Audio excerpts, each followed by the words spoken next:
Getting straight into some action this morning. Good morning. Happy New Year. I guess I'm in much need of some updating for you guys. Those of you that have been keeping up to this point. I know there's a huge gap, and there are many reasons why there's a gap. Clearly, I'm still working, still trucking, still carrying on with the day-to-day. But there have been some changes to come along since the last video, and I know that I just posted and published one of those straight out of left field talking for well over an hour kind of videos. That video was actually supposed to be published on Christmas Day, but after getting into a huge argument with myself, I decided to hold off on posting that video for many reasons that I won't get into right at this very moment. So just know that that video is kind of a standalone. It's not really related to the normal content on this channel. I do, however, feel that it's an important video, and the message behind it says more than any other thing I've ever said on this channel. So just keep that in mind.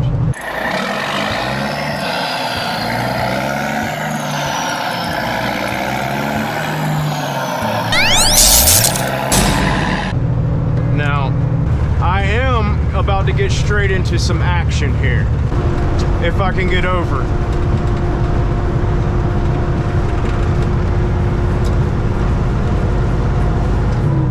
So what I'm doing presently at this moment, since the new year has started and everything, is some things have changed. I'm no longer considered regional for the time being. I'm no longer sleeping in the truck. I'm local now. I'm going home every day.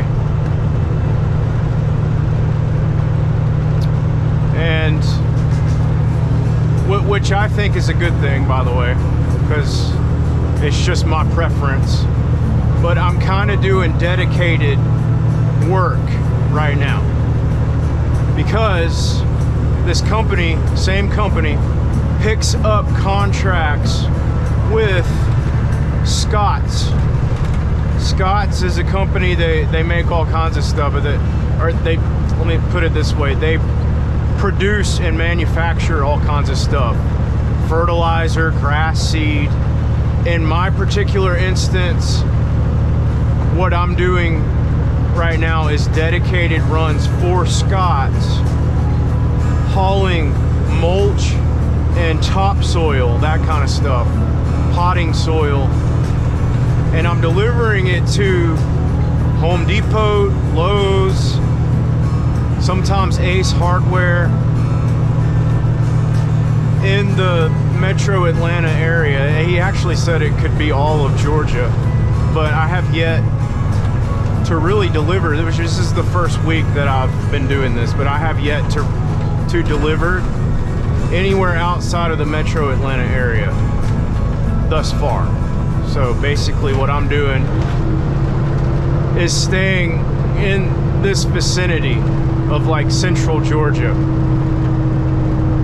delivering to actual stores, which is what I'm going to show you guys in just a minute. Now, clearly the heat is on. The reason why I say that, I mean, the heat is on me to do this successfully. And I'm thankful now that I have a little bit of experience in the realm of food service truck driving, because it's really helping me at this point. It's really helping me to understand what I need to do and how I need to get into these places, because a lot of these stores that I'm going to are in very congested areas And they're not all uniform, they're not all the same. Actually, they all differ slightly from each other. And each store has its own separate rules, it has its own separate in and out strategies for trucks. There are things that are that they all have in common, though, obviously, as well. But the main thing is that they're all in shopping centers, which, depending on where they are, they can be incredibly busy places. This one, for example, it's off of Cumberland Parkway in northwest Atlanta, so it's an extremely busy area with a ton of traffic. So it's my goal to get in and out of this place without any issues and without having any problems, any challenges, which I just realized there's a third turning lane right here that I should have got in. I should be in that lane actually to do this, but it's a little late now to pull it out there and try to get it in that lane, so I'm just gonna have to make do with what I've got. And I'm gonna have to immediately get over in that right lane because I've got a right turn coming up. But there's vehicles coming up in this lane now, the one that I need to be in, right here. So I gotta be extremely careful. Good thing is it's not a sharp turn, so I don't have to worry too much about my offset.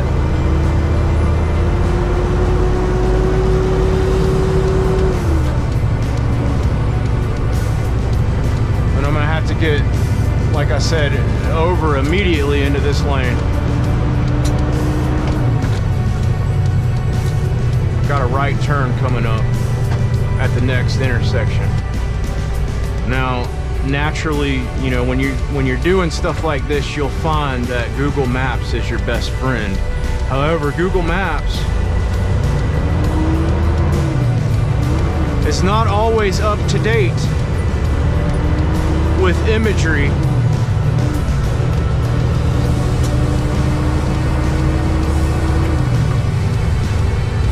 So you can't exactly take every piece of information that it gives you as gospel truth.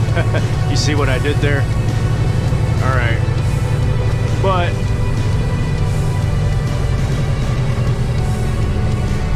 ooh, this is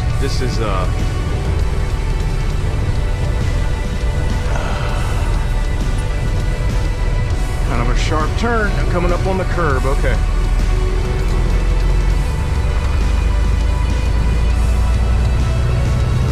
Store is here, and what I'm thinking I need to do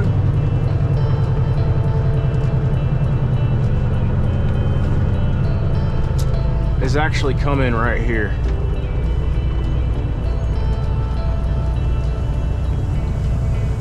Yeah, see, some of the stores, they'll have signs right there. That's my cue. It says delivery entrance right there, but not all the stores have signs like that. So we're good, we're golden. Everything checked out on Google Earth.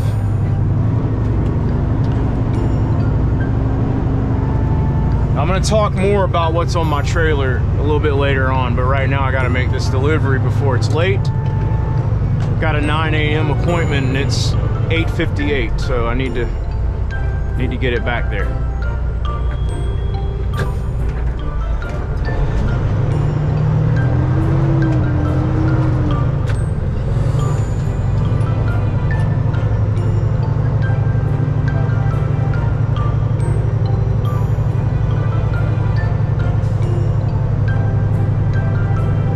Sometimes these stores, because it's not like lumber or shingles or something like that, sometimes they'll want me to get unloaded by the garden center, which is in the front parking lot. And when that happens, I have to drive through a maze of medians and planted trees and narrow parking spaces and this and that and all the above to get up there. I had to do that yesterday. But sometimes they keep it all back here. Like what I've got 16 pallets of mulch right now. Which actually, that's it right there. That's what I'm bringing them. They already have some of it. And I'm looking and I'm seeing more of this Scott's product up here. So I'm gonna pull all the way up here by the docks. That's where receiving is anyway. So just gotta make sure that, you know, I get good and centered in this strip right here, so that the forklift can get on both sides. You know the deal. But I'm pretty sure they're gonna be unloading me like right here. So what I'm gonna do, so that they don't, you know, flip out and report me to Scott's, I'm gonna have to take the camera off my head for the moment. I might even be able to keep it, you know, like on the back of the truck or something where they won't notice it. If I come in here with a camera on my head, they're probably not gonna like that. So I'm gonna stop right here.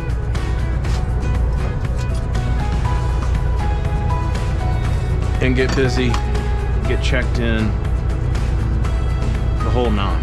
I'll get back with you in a minute. Well, that worked out pretty good. That was a lot easier than I thought it was gonna be. Sometimes they're just like that, they're easy. As long as they have those signs up saying delivery, insurance, or whatever else, it's usually pretty easy, it's pretty straightforward when that's the case. But like I said, that's not always the case. I have gone in from the wrong direction before, you know. I mean, the docks are over there.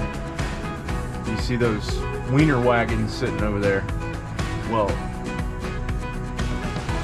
because the dock is that way, you just figure by looking at Google Maps that you're going to be coming in from this direction, so that way you don't have to turn around. If you had a van trailer, you wouldn't have to turn around to get into the dock to back into it like you would if you came in from this direction.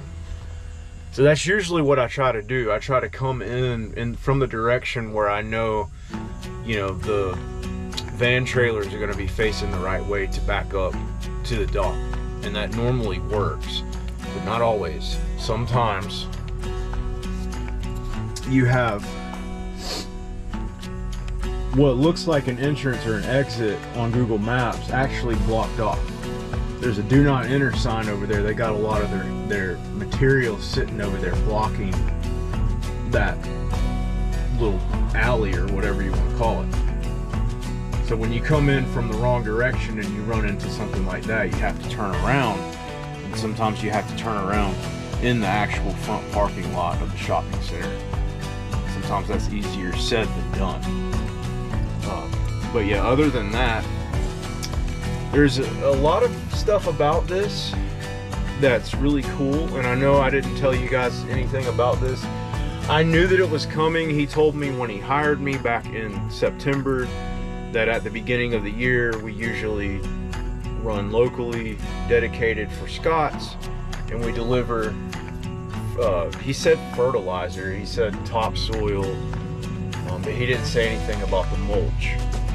And lately, I mean, I just started doing this week, but like I was saying, like all I've hauled this week pretty much is just this black and brown mulch to the stores. And there's some stuff about it that I don't particularly like, but I'll walk you through all that when we get back to Scott's. Now, typically, I'm going to be running 2 loads per day, and because typically that's all I have time to do a lot of times because of traffic and, you know, however far out I'm going from Scott's. Another cool thing about Scott's is that it's in Locust Grove, which is right down the road from my yard where I dispatch in Jackson. So it's literally right around the corner from where I start my day. So it's not like I'm having to go somewhere far away to pick anything up or anything like that. It usually works out pretty good.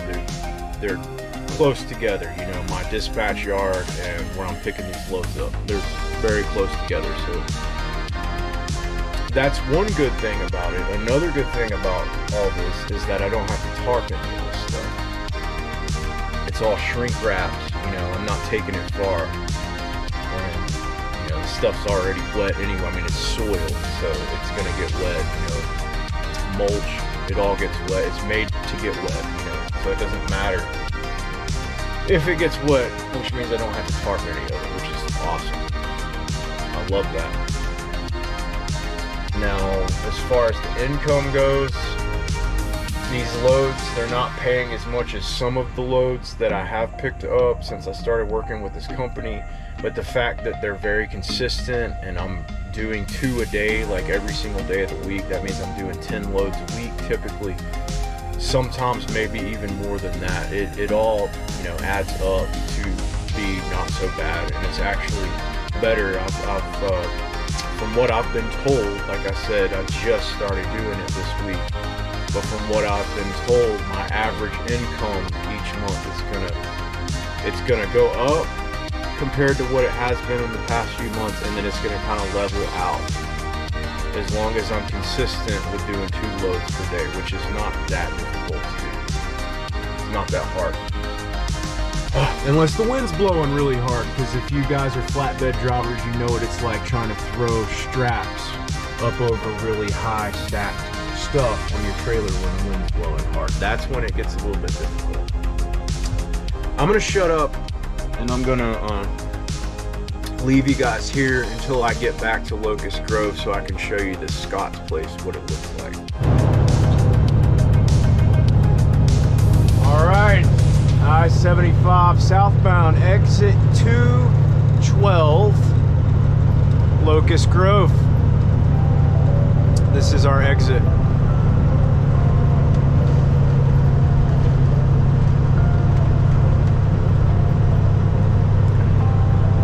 I know Locust Grove, this is totally random, but the city Locust Grove is kind of a funny name for a city.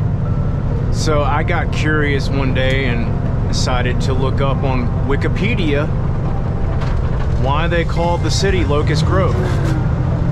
Do they have a thing for grasshoppers or something? Well, it turns out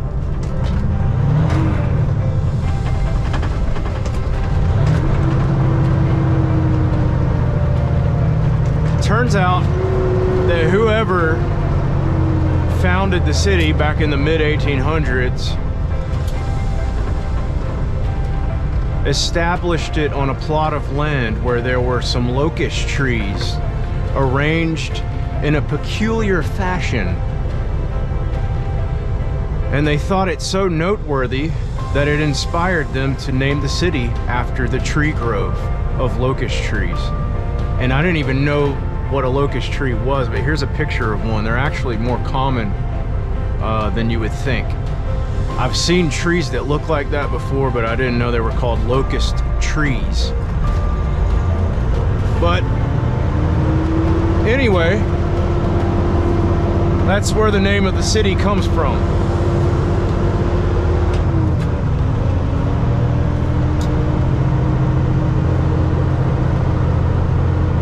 So this is Bill Gardner Parkway right here.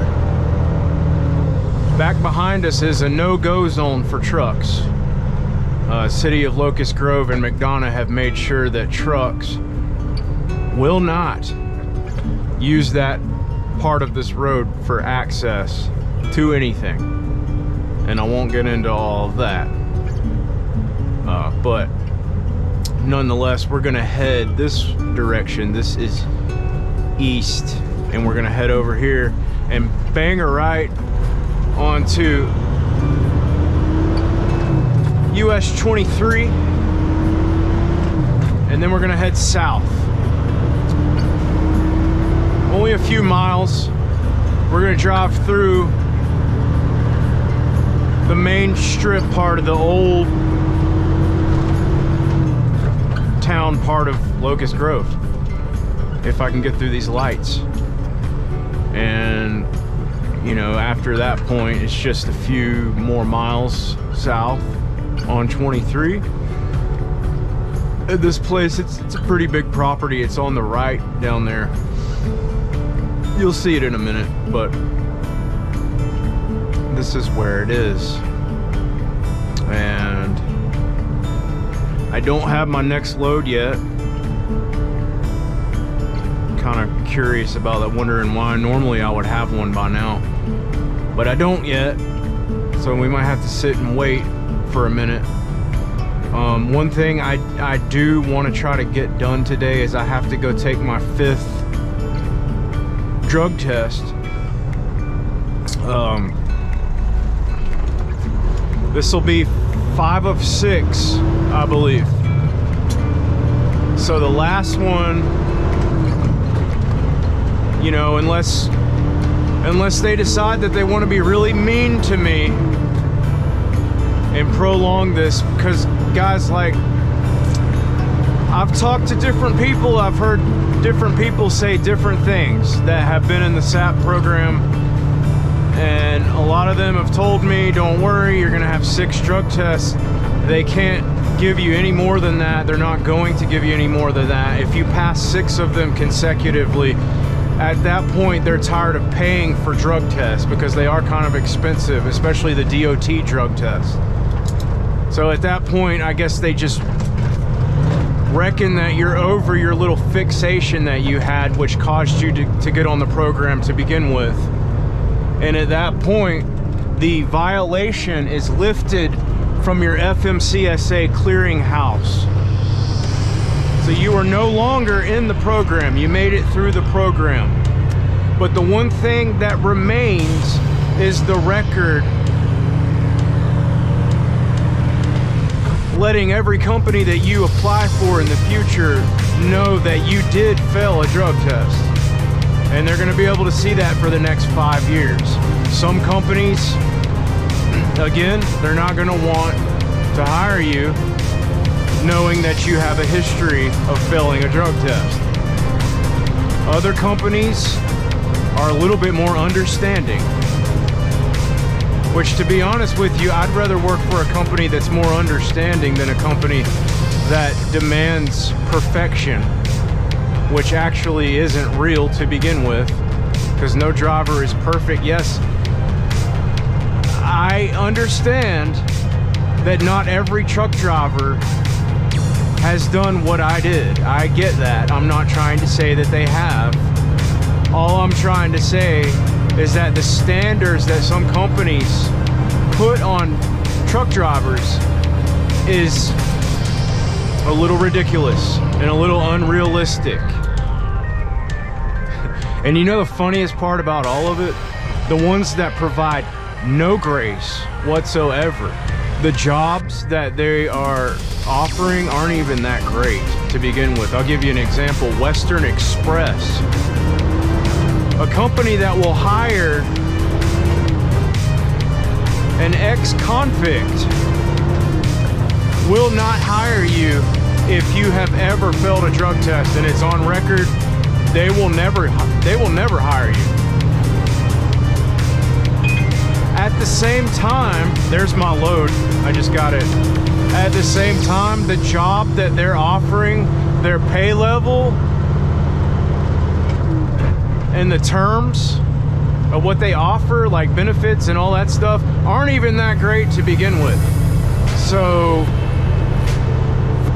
that's just an example. I've looked at a lot of job listings. I actually never stopped looking at job listings even after I got this job. That's why you hear this dee-doo going on in the background, because most of the time it's my email going off because I just got an update on a newly posted job. And I've looked at thousands of them in the past 6 months. And most of them say no SAP. We don't hire SAP drivers, blah, blah, blah. But there's a differentiation in the meaning of that, because some of those companies are saying they're not going to hire you if you're in the SAP program, period, meaning that you're eligible after you complete it, but not while you're in it. And then there are also other companies that will say that don't even mean that. They just mean that if you got fired because you failed a drug test and you're looking for a company that's going to bring you on so that you can go take your return to duty drug test, they're not going to hire you if you're in that state of the SAP program. So if you're on step 5 and you're looking for a hiring company so that you can go take your return to duty test, those companies aren't going to touch you, but they might hire you after you took that return to duty test and you got put back in service. That's the biggest step of all of this, I think, is just finding a company that will hire you so that you can go take that test to get put back in service. That's the hardest part. Because those companies that'll hire you when you're on step 5 are rare and extremely hard to find. And I didn't mean to get on this whole thing about the SAP program. I wanted to update you, and I wanted to explain that as long as what my counselor told me was the case, and as long as what other people have told me is the case, which is about 6 months, then I should be done with this in about a month's time. Should be done with and over. From that point, I don't really know what's gonna happen next. I don't know where I'm gonna go or what I'm gonna do. Right now, I'm kind of enjoying this whole thing that I've been doing this week. And if I stay here with this company, he's already told me that I'm gonna be doing this until at least June, because that's when the season kind of falls off and they're no longer selling all this stuff to the stores around here. So if that's the case, I might stay here just to ride this out, because I'm going home every night again. I'm enjoying that. And depending on what the income looks like, I might be okay just staying put for a little bit longer. At least then, whatever company looks into hiring me that I apply for next, they're not going to see, oh, you just went to this company so you could get through that program, and now you expect us to be the first company to hire you after the program. Well, we're not going to. You know what I'm saying? So even if I finish the program next month and I stick around, for a few more months with this company, I think that'll look a little bit better. Because when they ask, why did you quit? I'm not saying that I even am going to quit, but if they ask, why did you quit that job? I'm going to tell them, because we were running local and I wanted to stay local, but then the contract ended and they wanted me to go back over the road, and I didn't want to do that. So that's why I didn't want to work there anymore. Does that make sense to you guys?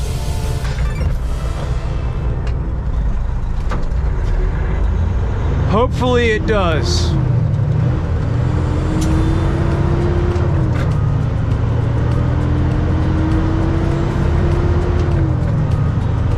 I'm continuously flapping my gap because we're about to pull in to the place. It's just up here on the right.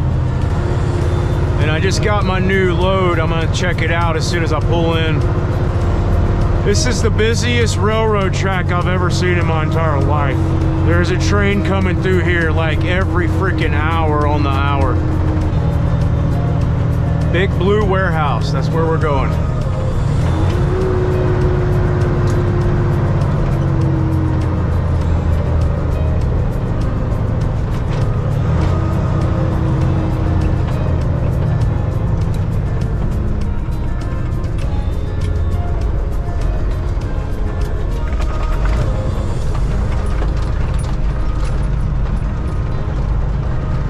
You guys see all this stuff. This is a lot of stuff we're moving. A lot of stuff. Staying busy all week. All right, LaGrange, okay. That's what's up. LaGrange, Georgia. Finally, I'm going south. Been going north of Atlanta all week. I'm finally getting one going south. Okay. I know a good route to get to LaGrange from here. And it's not the interstate. Stay tuned. All right. So we got us a bit of a system here. It works pretty good.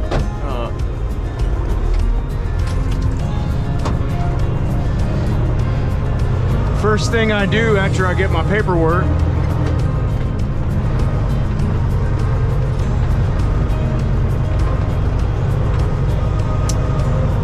head over here to the right, cross the street, and this is where we drop our empty trailers, because this is like this is one of their staging areas over here. There's more over there, but this is where we drop our empties at. And sometimes our loaded trailers are over here too, but most of the time they're back there in the back. This one's probably going to be in the back there, honestly. But this is what I've been doing all week. I've been coming in here, dropping an empty over here, picking up a loaded trailer, strapping it and everything, and then headed out to a store. Like I said, I do 2 of these a day, which honestly, I mean, depending on how things go and how quickly things get done, you could really do 3 of them a day, I think. I don't really, you know, until I figure out how much this pays, I really don't want to. I really rather do 2 a day, because I found I've actually got a little bit of time at the end of my shift to go home and, you know, spend some time with my family during the week. But if I was doing an extra load every day, I wouldn't have any time. But to just, you know, work and sleep pretty much. Yeah, I'm not seeing any loaded trailers over here today, so we got to go to another lot on the other end of the property to get the loaded trailer and strap it and everything. Bad thing about today is that the wind is blowing really hard, and these loads are not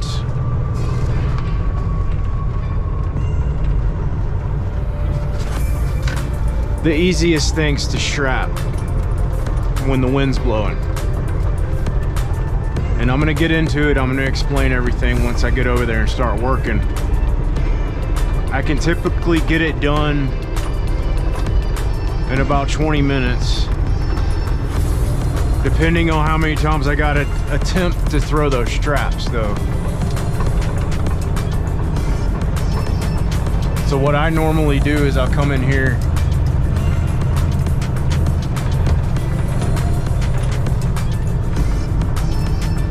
and drop my trailer right here. I always drop my trailer at the same spot right here. That way they have it when they start loading a new load onto a trailer that's ours. They'll have it. It's right here. It's all good.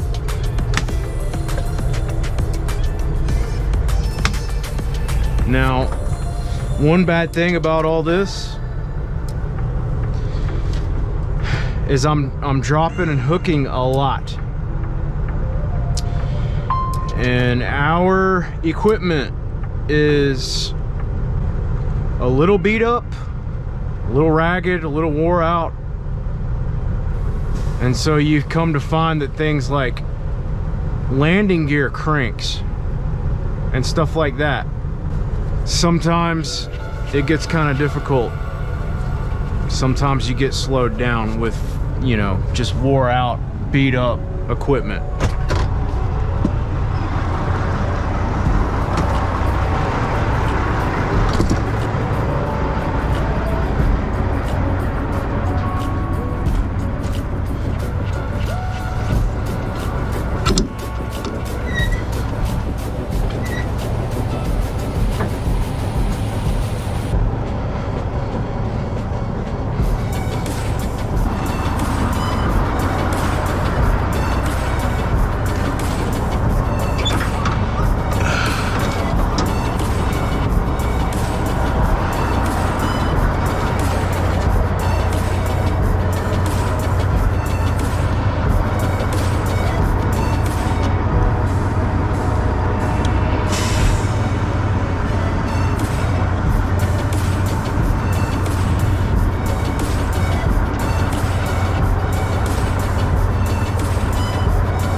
You gotta watch this fifth wheel right here. Because if something so much as even nudges that handle, the lock handle, it'll close on you. And I found myself repeatedly getting out of this tractor. As I'll put it in gear, it'll rock the truck just a little bit, and that's enough to close that jaw. Okay.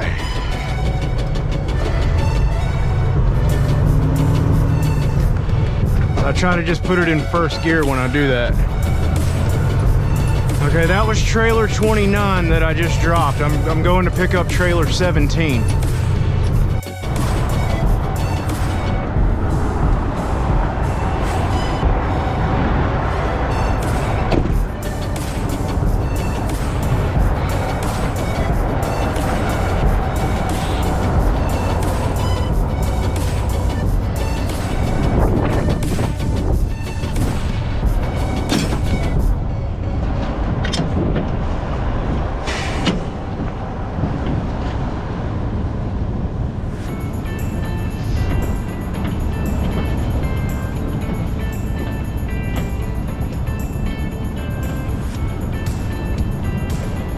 I don't think you guys have ever seen this trailer before. I never took it with me over the road.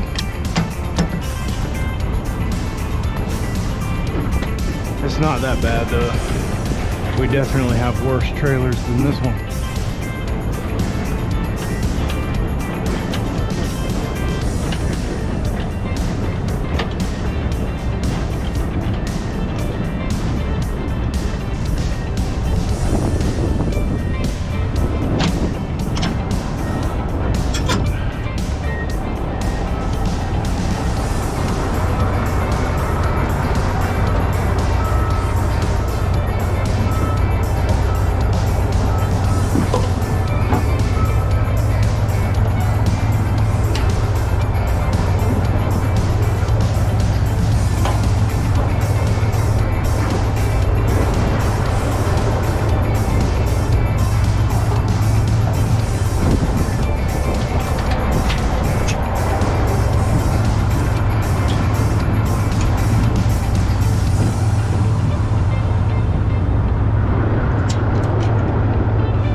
I gotta do this. If I don't, when I make those hard U-turns at the stores, it'll rip my airlines right out. So I gotta clamp them down, bungee them down, whatever you want to call it.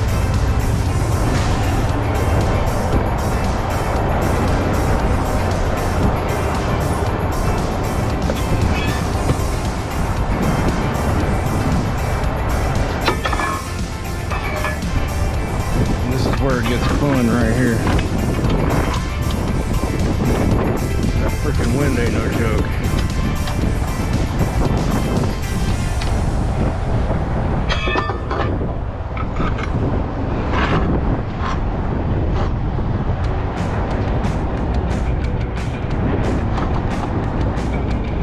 And when they load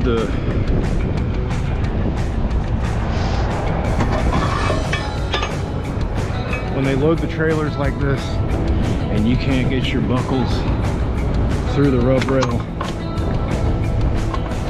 I know a lot of times in the past I said screw it and I'll put them on the outside anyway, because what else are you going to do about it? There is nothing you can do about it except unless you're willing to do this.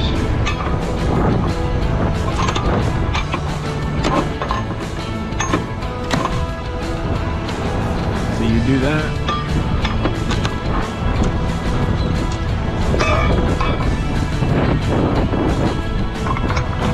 boom, solve the problem.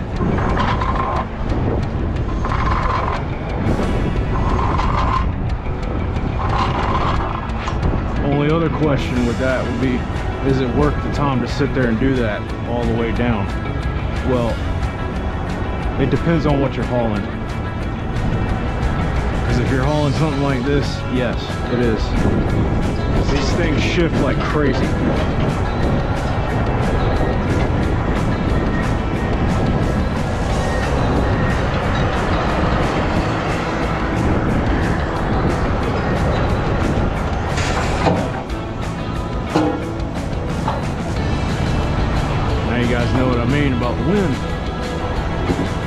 slow you down more than anything.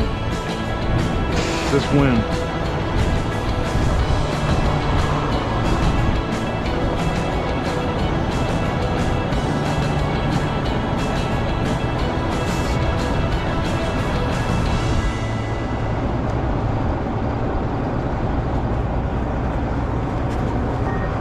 I'm gonna try a few more times if I can't get it. That's what ladders are for.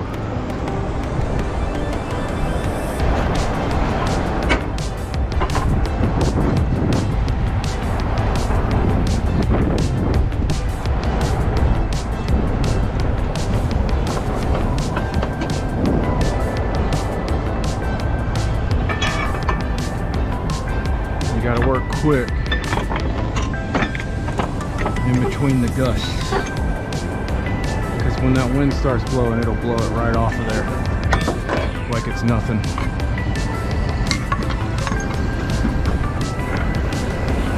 Try to hang on to it as much as I can, but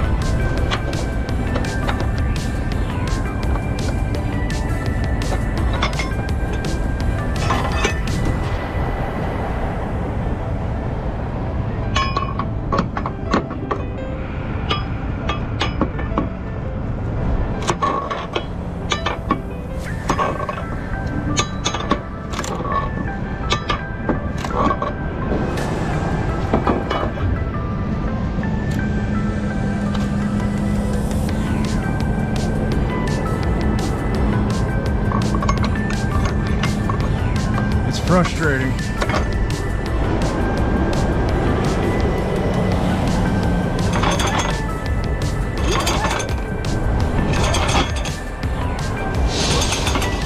Definitely frustrating.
See, it already blew it off. Already blew it off.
That's one pallet.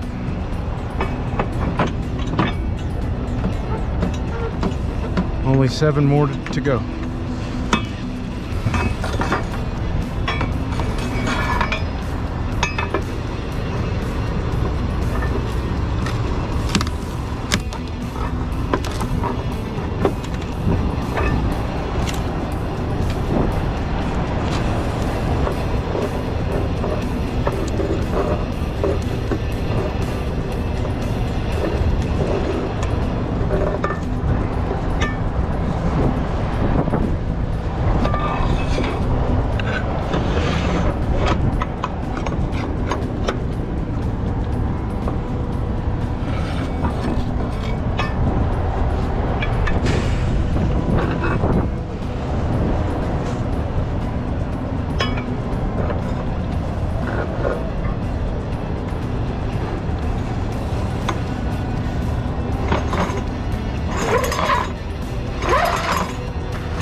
Can't tell if that's making it over or not. I guess I'm gonna find out.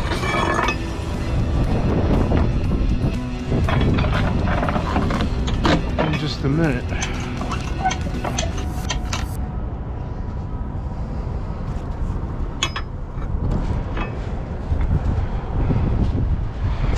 See, this one's hanging out so far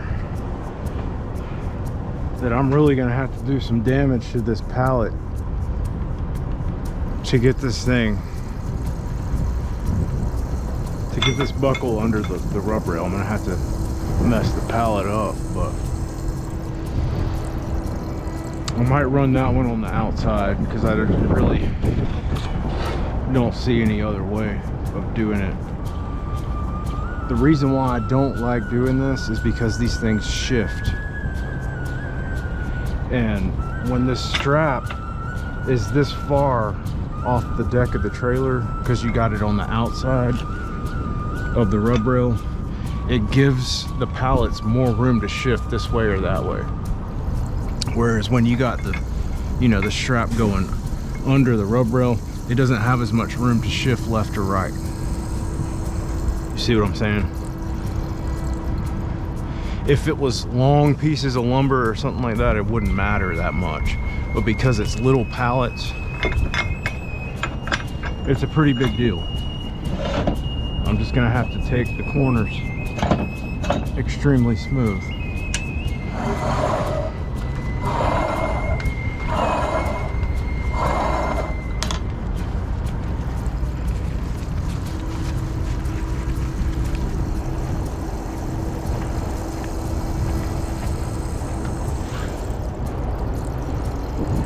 I guess the one good thing about this, the one thing that's going for it, is that the deck is mostly wood, so there's a lot of friction between the surface of the deck and the bottom of that pallet, so that'll make it harder for it to shift.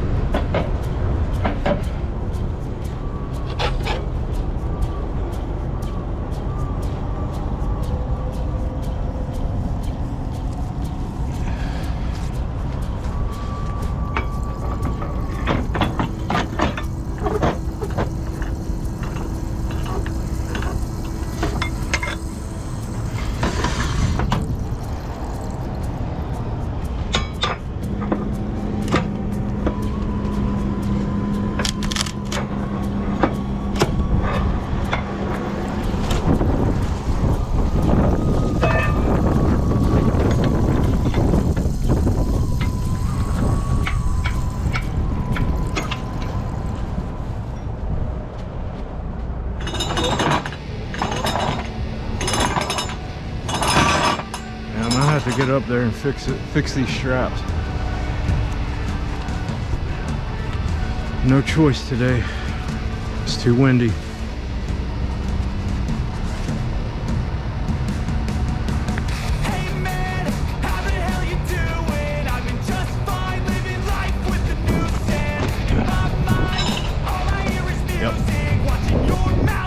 Nobody said anything to me about this yet, so I'm just waiting for them to. They tell me I can't do this, I'm not gonna do it anymore, but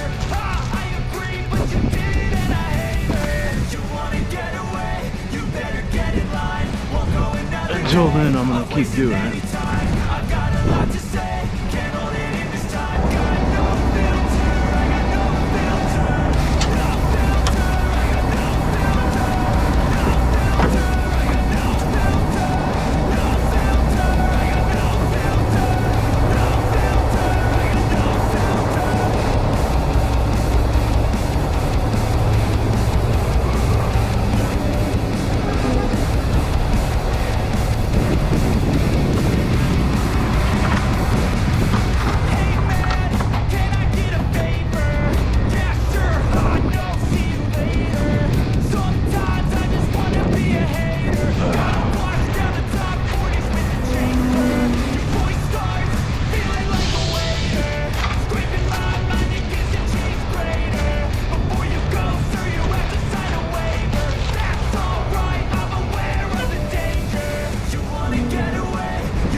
Back section, normally I put tube straps on it,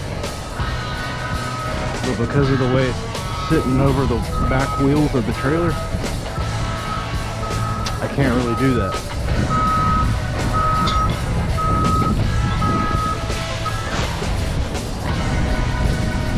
Alright, get my ass down now before I get in trouble.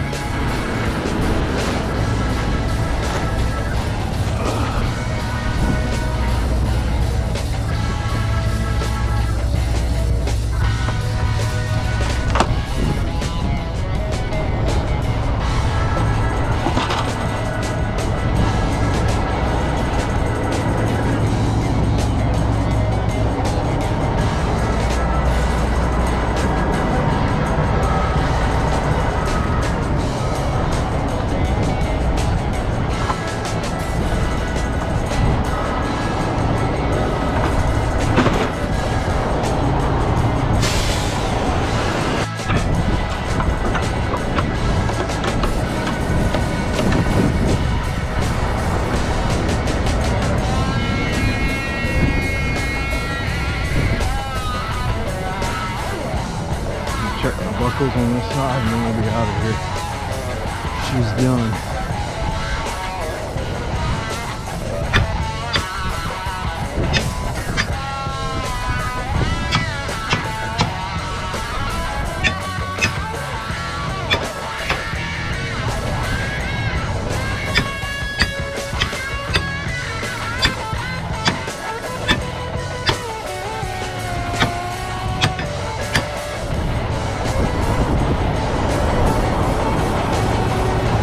That'll make your eardrums bleed. Okay, so this is gonna allot us to go to take Georgia 16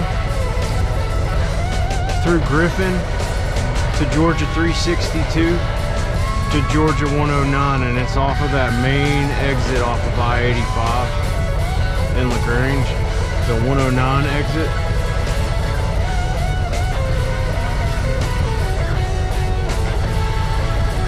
Near Greenville, Georgia. We're gonna see Greenville. That video I posted, I don't know, maybe a little over a month ago, called Not All Who Wander Are Lost. I got Greensboro, Georgia and Greenville, Georgia mixed up, and I always do that. I was talking about Greensboro, Georgia in that video because we were real close to there. Well, we're actually going to go through Greenville, Georgia today. I'll show it to you. And I know this video is long, guys, but I haven't made any videos in quite some time, so I figured you guys would like to see a good bit of content, right? I honestly don't know how often I'm going to be making videos here out, because this is all local, you know what I'm saying? If I see something interesting, I'll film it, but I don't really know exactly how I'm going to do things here out. Okay, this place shouldn't be nearly as busy. It might be. Yeah, it might be. Okay, you guys aren't gonna, you're probably not gonna be able to see this, but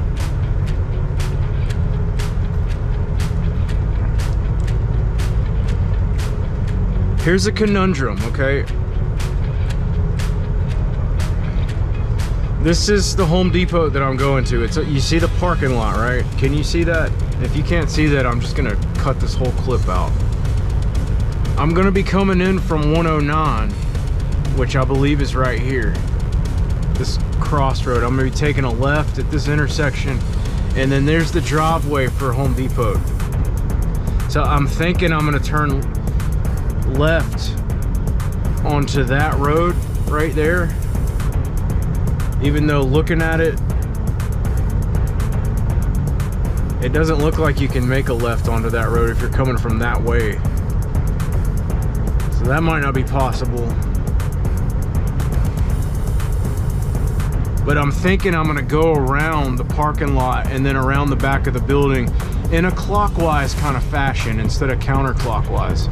Because it seems like to me that if I came in from that other way, the dock is right there, but like I was saying earlier, the trucks coming into the dock, they're all facing out that way, with the back of their trailers up against the dock. So if you came in from that way, you'd have to do a U-turn, and it doesn't look like, I mean, it looks like it's big enough to do a U-turn right there. But at the same time, I'm like, I don't know. I don't know.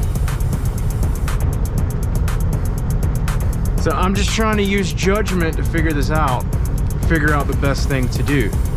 I think I'm gonna try to go in there and make a U-turn, kind of like I did today. Hopefully, like I said, they have a freaking sign telling me where to come in at, but they might not. We'll have to see when we get there.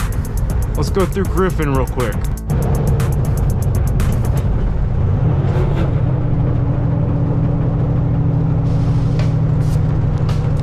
All right, coming into Griffin.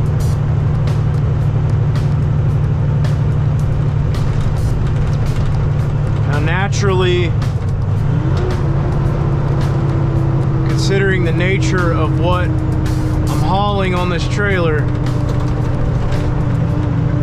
I'm trying to be extra mindful of everything. The lights, the curves, everything.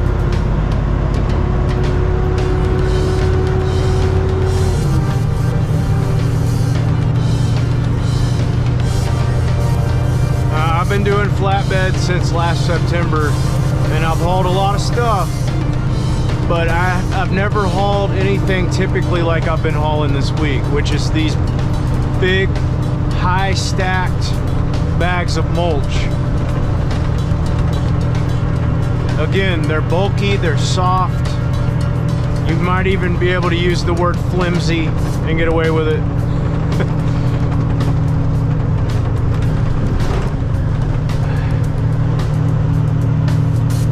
put it this way, there's not a whole lot for those straps to bite down on, you know, because like I said earlier when I was strapping it, you go too tight on those straps, all you're going to do is cause it to bulge out in every direction, and that it's wrapped with plastic, so it'll stretch out if you put too much pressure on it. That's another reason why I probably shouldn't be getting up there walking around on the stuff like I had to do earlier.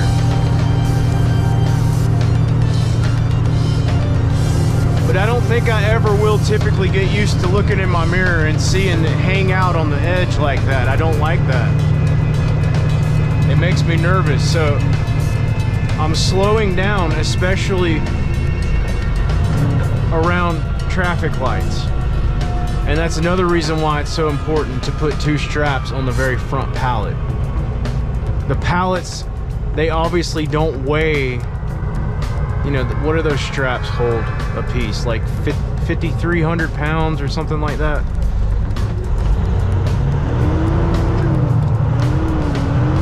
They're obviously not that heavy, each pallet.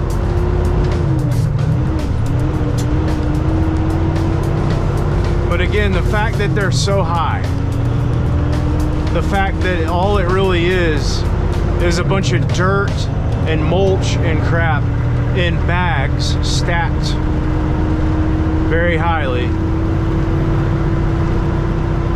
and they're on pallets.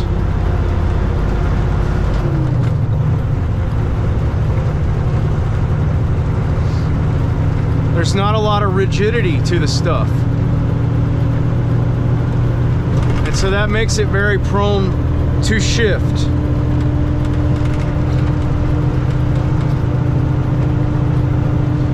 And it has shifted on me. Just this past week I had some pallets shift on me. It didn't get to a point to where it became an issue, but they were shifting around a little bit. I had to stop, I had to resecure stuff. Try to find, you know, where the weak point was and fix it as good as I could. And it, I mean, I fixed it. I got the load delivered, didn't have any issues. But you just have to be mindful when you're hauling stuff like this. It's a whole different ball game.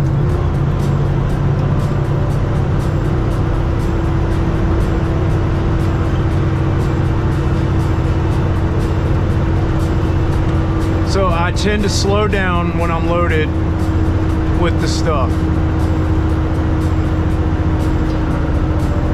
Even on the interstate where there aren't any traffic lights, I'll still slow down and take my time. So this is Griffin. I know I've shown it to you several times before, but it's been a minute, so here you go.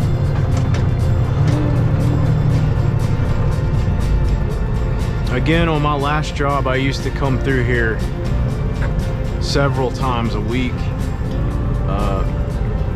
Used to coming back from different areas of Alabama where I would deliver tobacco and then come back, take the back roads to get back, and end up on Highway 16 here.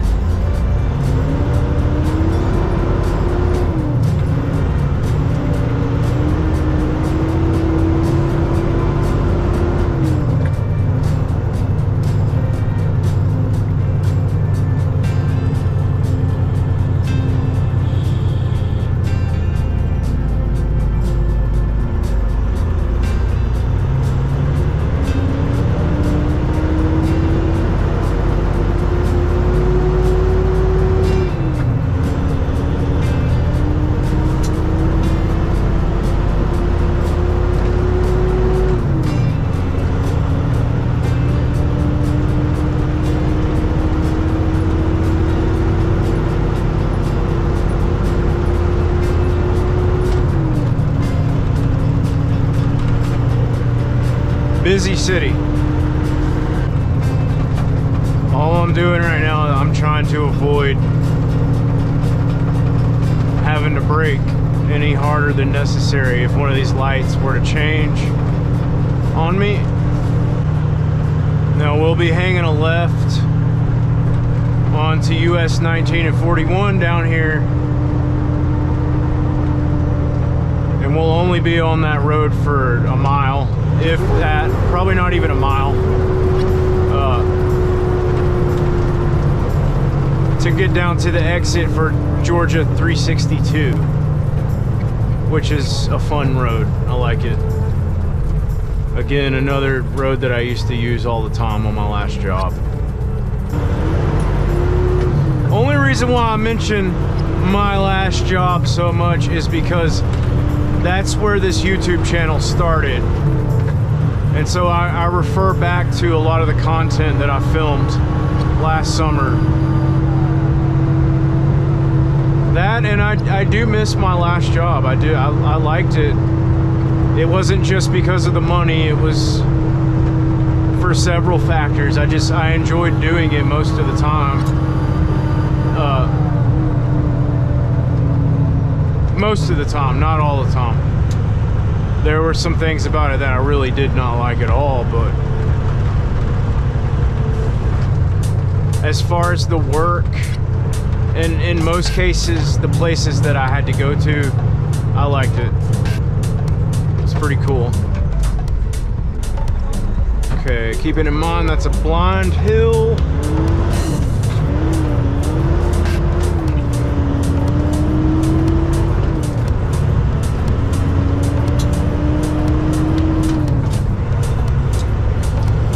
But we made it.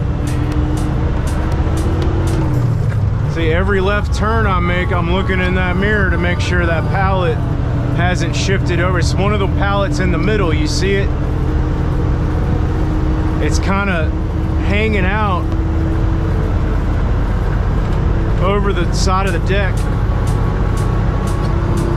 And it's not because it shifted, it's because that's the way they loaded it.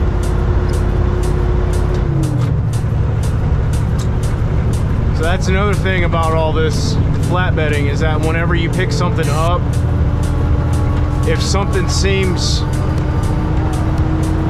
screwy like that, it's always good to make a mental note of it before you even move the trailer. That way you know, hey, it didn't shift on me, it was like that when I picked it up. Anyway, here's the exit for 362 here. So that's probably not even a mile, it's probably like half a mile.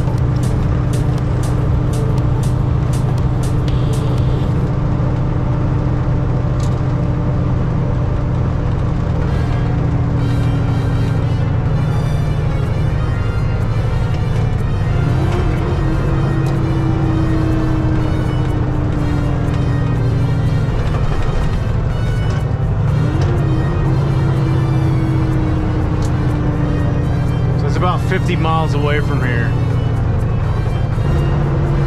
Still enjoy driving on the back roads.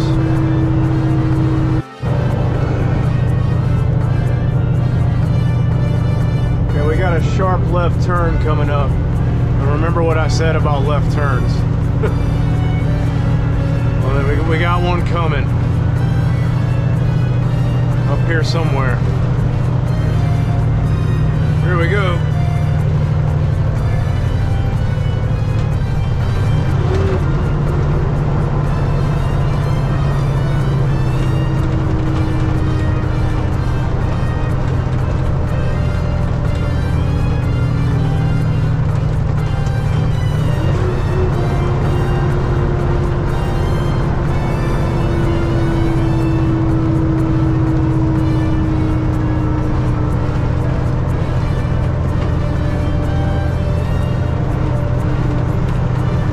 Just trying to respect this stuff.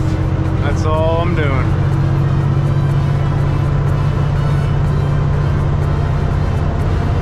I forget what the name of this town is right here. It's not very big. I think it's called Hollandville or something like that. Old Opry House. That's what that says.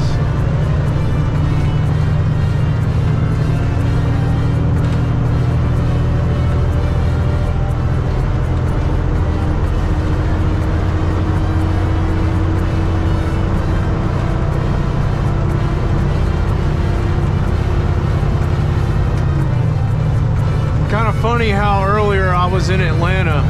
Now I'm out here.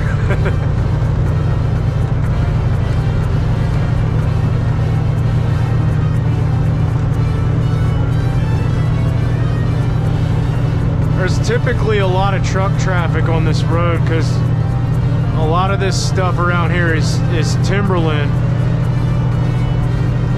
So there's a lot of log trucks out here. It got so cold a couple days ago that there's still ice out here too, despite, you know, the fact that the temperature's been in the 40s for the past 2 days. There's still some ice out here. Saw some ice on 285 earlier. Yeah, a couple days ago it was insane. So I got up early, came to work about 5:30, and it was about 14 degrees outside, which I know is pretty common in some parts of the world. Not that big of a deal, right?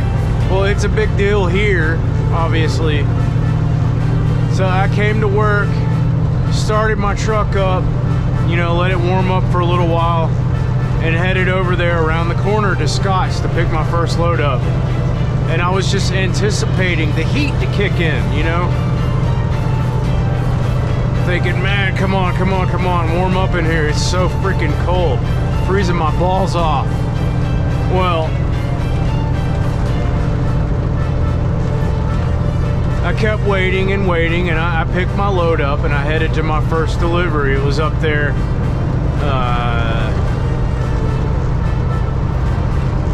somewhere north of Atlanta. Can't remember, Norcross or somewhere around there.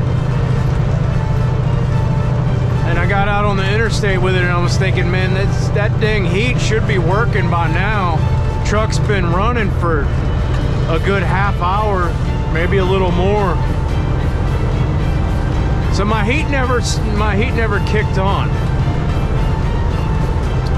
And I mean, I'm sitting in the truck, I got this thick coat on, I got gloves on, you know, still freezing to death. Like, it was so cold that the tips of my fingers and the tips of my toes started getting numb, and then they just started hurting like really bad. Like, I could just feel my nerves in my fingers and my toes just like shooting pain. And so I drove all the way up there north of Atlanta with no heat. Freaking every time I exhaled, it was like I took a hit off of my vaporizer and blew it out, you know. That's how cold it was in here. And it eventually got to the point where I was so cold, I got a migraine, and I couldn't think straight after that. I was so freaking cold. And I don't know what it was. Like, this truck's been acting up a lot lately. A whole lot. I don't really want to talk about it because I don't want it to happen. I don't want to jinx myself. But I've been having issues with the oil pressure sensor or the oil pump or something like that, where the gauge right here, it'll lose pressure, an alarm will go off. But it's not low on oil, because I'll check the oil every time it does it. I stop and I check the oil and it's fine. So they had to do a bunch of work on this truck last week and the earlier part of this week. He changed a bunch of stuff out. He changed the whole cluster out right here to try to get it to stop doing that, and it's still doing it. I've found that the only thing that helps is I'll stop, and there's a kill switch down here by my left leg for the battery, and I'll shut all the power off to the truck for about 5 minutes. Check the oil. The oil, I keep it full. You know how there's like a grate design on the dipstick? Well, I'll have the oil all the way up to the top of that grate. And then sometimes the alarm will go off anyway, So I'll have to add just a little bit more oil to it. And that usually fixes the problem. But like even yesterday, it started going on, that alarm, the oil pressure light came on, and the alarm, the sound alarm, you know, the chime or whatever, started going off. And if you just keep driving and you ignore it, it'll do the same thing that it does when you need to regen the truck and you don't regen it after so long, the truck derates and it shuts off. Well, it does the same thing with when it thinks that the oil pressure's low, even when it's really not, and it'll shut the truck off. So you have to do the same thing. You have to sit there and flip the ignition on and off while you're driving down the road. So I did that for about an hour yesterday, just flipping the ignition over and over and over again to keep the truck from shutting off. And after about an hour of doing it, it just magically fixed itself. The oil pressure came back up on the meter there, and it started running fine again. It's the damnedest thing though, like it's weird. It's like the truck has gremlins or something in it. It's temperamental. Or the old-fashioned word ornery. It's ornery.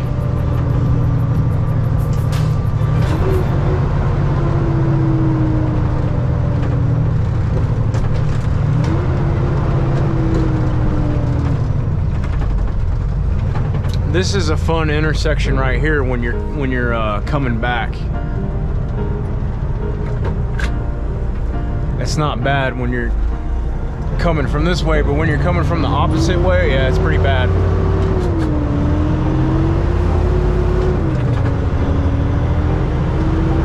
And I might even be able to demonstrate what I'm talking about, but I'll save it till we come back and see if it becomes an issue.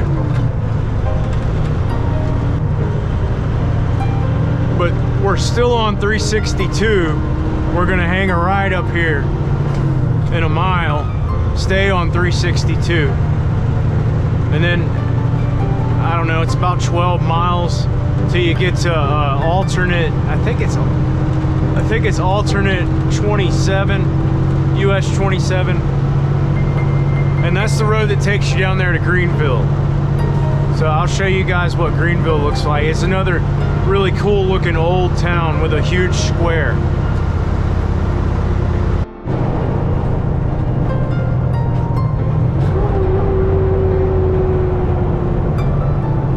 Alright, hanging that ride on 362.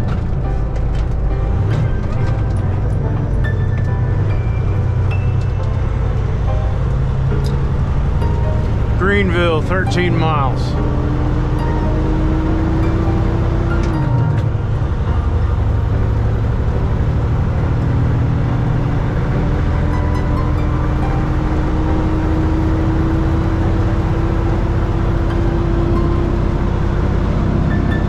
I got a Kia jammed up my butt crack right now. They're probably about to pass me in the double yellow. Nope, never mind. They're just passive aggressive. I'm sorry, I'll shut up.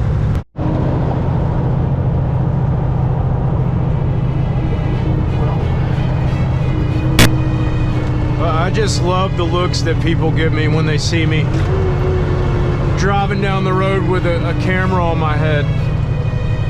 Most people don't take notice, but some people do, and they give me some funny looks. I guess it is pretty funny, but you guys know what's even funnier? Oh shit. You guys know what's even funnier than that?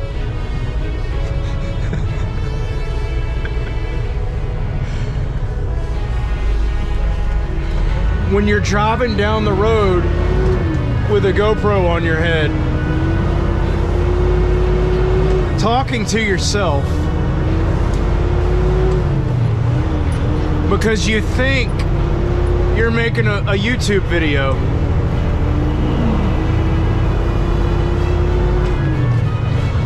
but then you realize you forget to push the record button.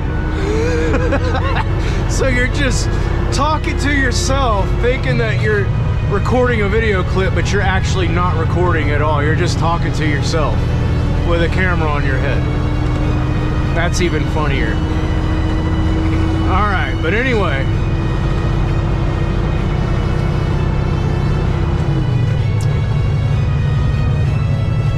We're approaching Greenville. Actually, we're in Greenville city limit now. I think I called it Greensville, and that's again because I'm getting the two mixed up. It's actually Greenville, and then it's the other place, it's Greensboro. So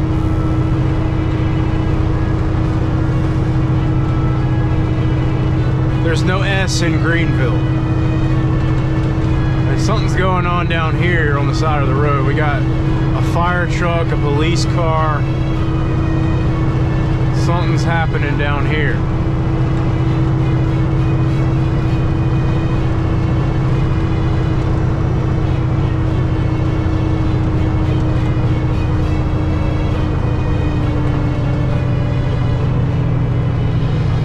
Like there's somebody standing in the middle of the road. Okay, I can barely see them.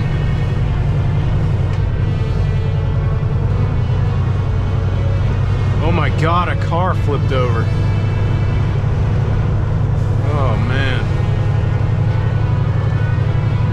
how the hell did that even happen?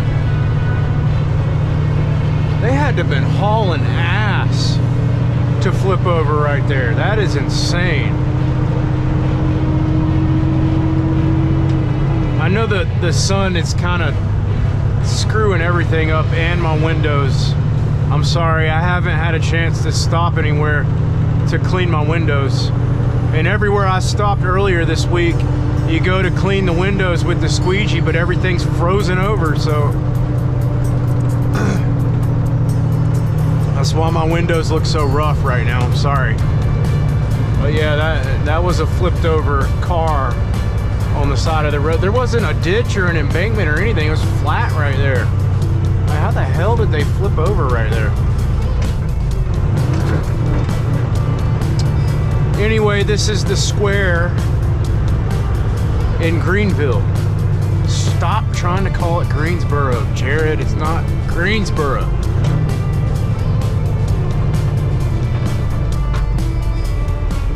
It's a nice one.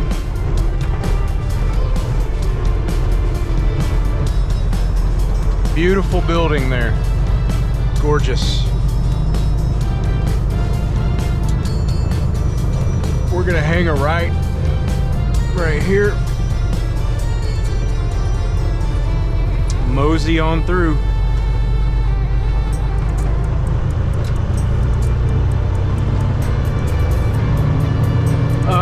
I'll get a better shot of it on the way back because you can see it a lot better if you look in my mirror right there. I'll get that shot on the way back.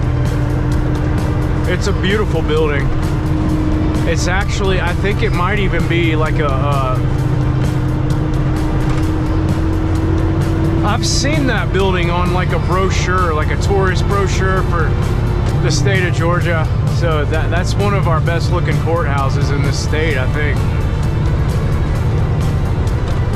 And we got a lot of them. I mean, there's all these old towns have old courthouses like that in them. I mean, I know that's not exclusive to the state of Georgia, but we've got some nice ones here. Anyway, now we're on 109, Georgia 109. We're gonna take this for 16 miles. We're gonna cross over Interstate 85.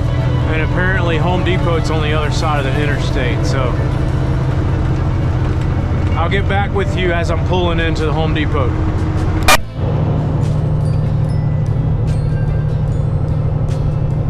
Okay, that's 185 down there. We're getting ready to cross over 85. And it's just on the other side of the interstate. LaGrange city limits. Oh crap. Red light.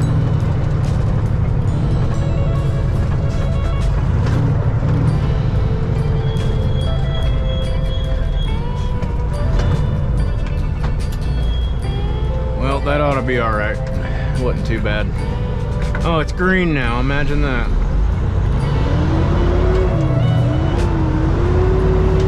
Okay, I gotta get over.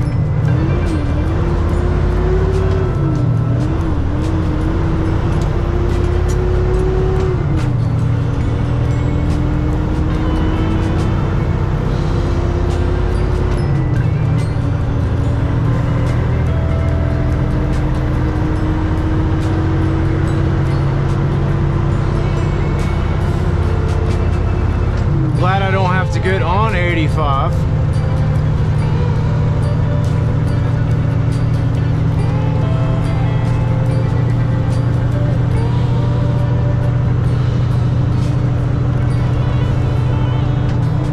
God, these freaking lights, man.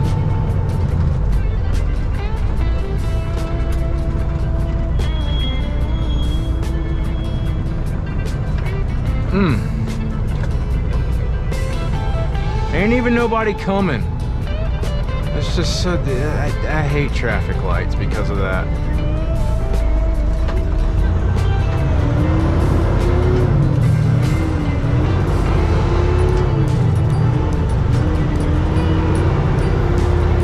Hey, Elon Musk,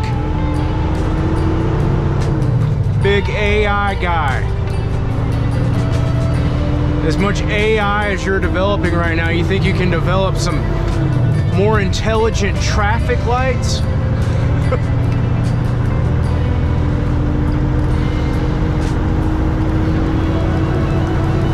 Anyway.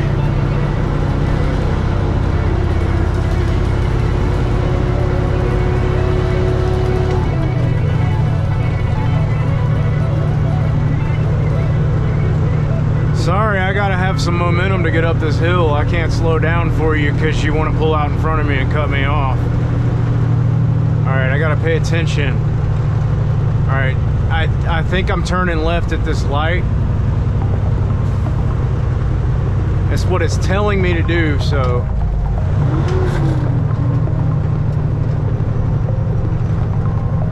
We're gonna come up here and take a look around. Okay. This is like the main freaking entrance right here.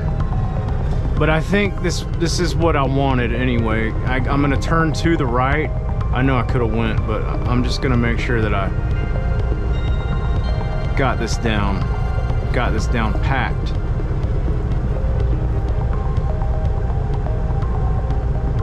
Yeah, I'm gonna turn to the right. I'm gonna go around counterclockwise actually, because I was looking at those docks and the docks do actually look like they're big enough.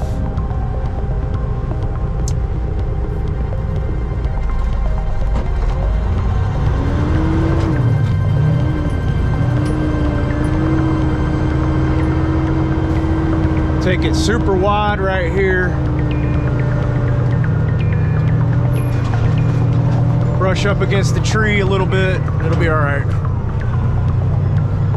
Didn't take any of it with me, so that's all that matters. All right, now I'm gonna turn to the right. Gotta make sure I come out and do this wide.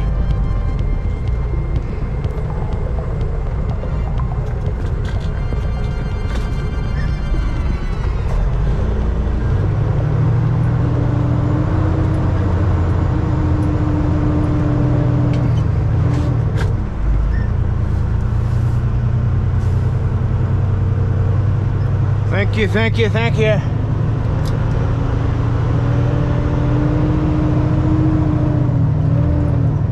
Okay.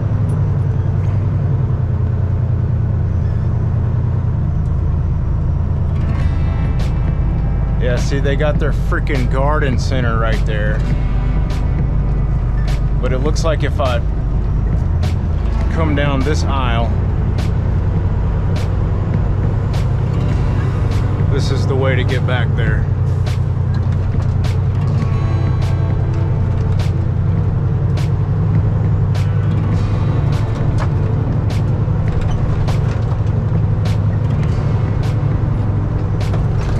And there is a road right there.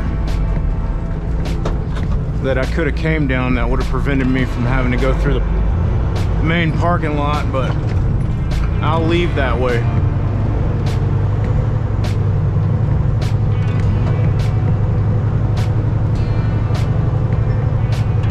Okay, there's a big Schneider truck down here already. Schneider. Schneider.